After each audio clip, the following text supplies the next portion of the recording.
Okay, so this is a new thing for my channel. Basically, every Monday, we're going to have Maniac Monday. Do you like the title? Do you like it? It's original, isn't it? Not really. Um, and Maniac Monday is just going to mean that I'm going to make one video on a Monday that will be about a horror villain.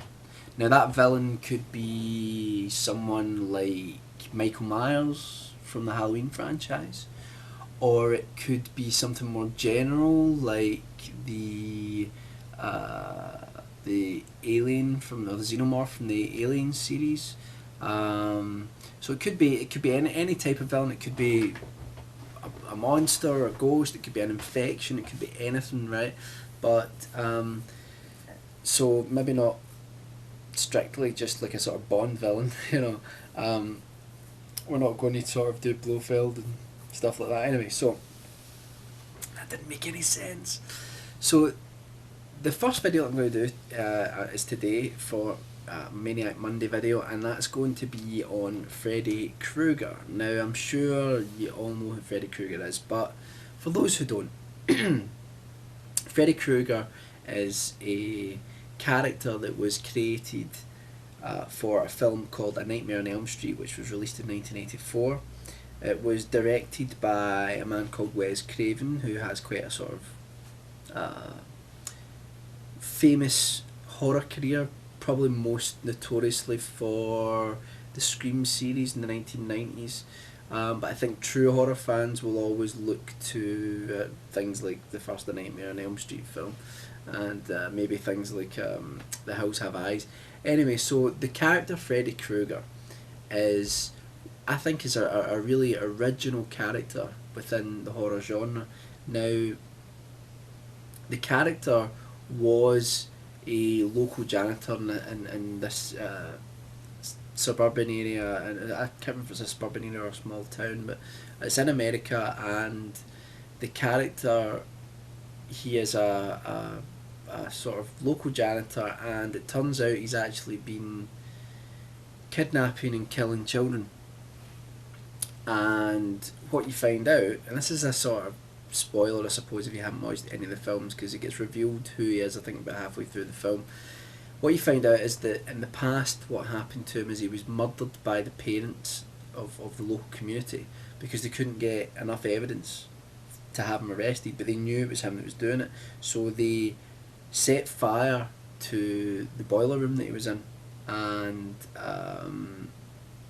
he burned alive. So years later, what happens is that the kids in the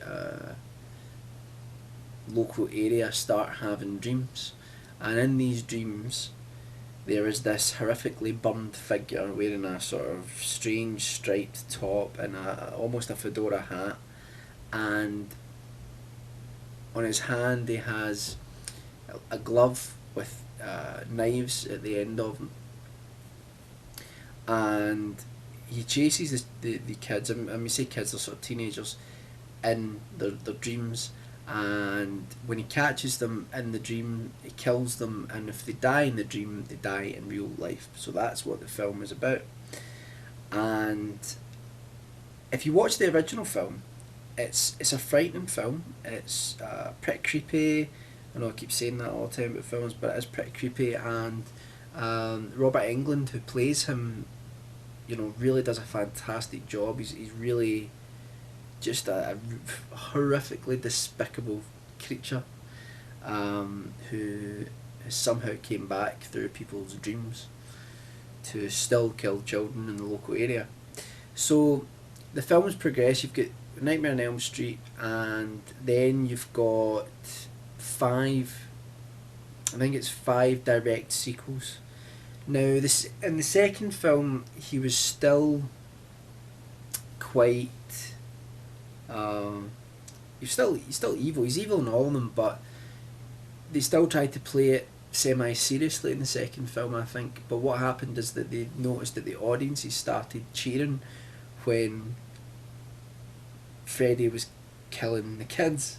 So he became this sort of bizarre, twisted anti-hero to some of the audience, and then after that, Although he was evil, he would always try to make quips and sort of gruesome jokes and kill the kids in like incredibly elaborate ways, and so people started cheering him on, and the films became more and more about him, and it was all sort of more tongue in cheek. There was a Freddy Krueger TV series. There was um, a I think they released a single that did quite well with Freddy Krueger on it, a music single, and then they got to about the sixth.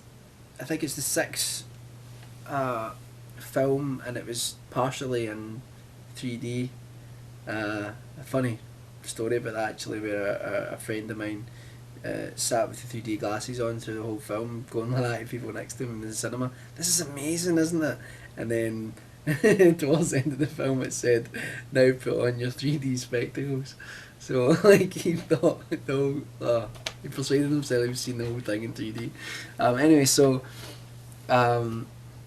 they kill off Freddy in the sixth film, and not before time, really, if you watch the franchise.